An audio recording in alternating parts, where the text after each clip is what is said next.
Еще. Hello, Dana. Hi.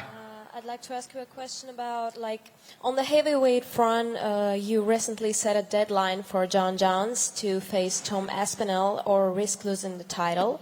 And with that situation evolving, what criteria are you using to decide? Uphold legacy by waiting for Jones or prioritize division activity by clearing the belt?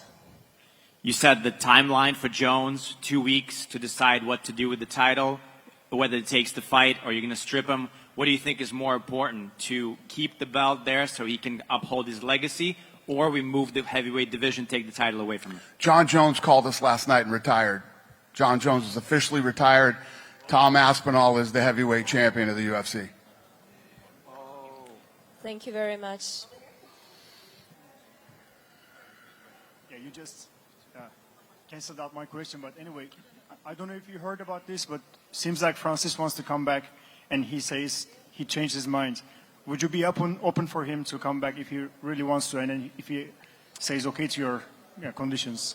Francis says he changed his mind and he would consider coming back to the UFC. Would you be open to having Francis back? He would consider coming back to UFC if what? One thing I've learned over the years about Francis doesn't always mean what he says publicly. What he says behind the scenes are different than what he says publicly. I'm not a big fan. I would be shocked if Francis ever came back here on lots of different levels. I'm not a fan, and he doesn't always mean what he says publicly.